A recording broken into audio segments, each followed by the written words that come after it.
Apa itu ekonomi? Kata ekonomi berasal dari bahasa Yunani, yaitu oikos yang artinya rumah tangga, keluarga, dan nomos aturan peraturan. Secara garis besar dapat diartikan aturan rumah tangga atau manajemen rumah tangga. Ekonomi merupakan salah satu ilmu sosial yang mempelajari aktivitas manusia yang berhubungan dengan produksi, distribusi, pertukaran, dan konsumsi barang dan jasa. Pada part pertama, kita akan mempelajari tentang pengertian ilmu ekonomi. Ilmu ekonomi adalah ilmu yang mempelajari bagaimana cara manusia memenuhi kebutuhannya dengan sumber daya yang ada untuk mencapai tujuan kemakmuran.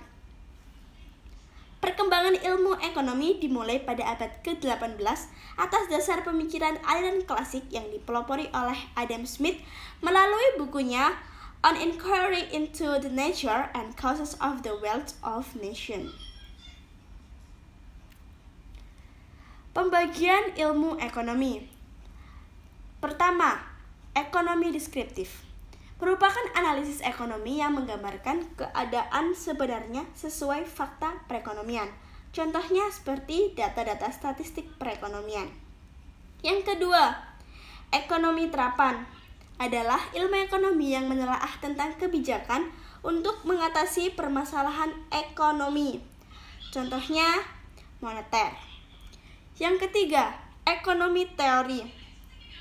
Ekonomi teori adalah pandangan-pandangan yang menggambarkan sifat hubungan yang sebenarnya nyata dalam kegiatan ekonomi dan ramalan peristiwa yang akan terjadi apabila suatu keadaan yang memengaruhinya mengalami perubahan. Ekonomi teori dibagi menjadi dua bagian, yaitu ekonomi mikro dan ekonomi makro. Pada part kedua, kita akan mempelajari motif ekonomi. Motif ekonomi adalah alasan atau tujuan seseorang sehingga melakukan tindakan ekonomi. Motif ekonomi terbagi jadi dua secara umum, yaitu intrinsik dan ekstrinsik. Pertama, ekstrinsik. Ekstrinsik adalah suatu keinginan untuk melakukan tindakan ekonomi atas dorongan orang lain. Sedangkan intrinsik adalah suatu keinginan untuk melakukan tindakan ekonomi atas kemauan sendiri.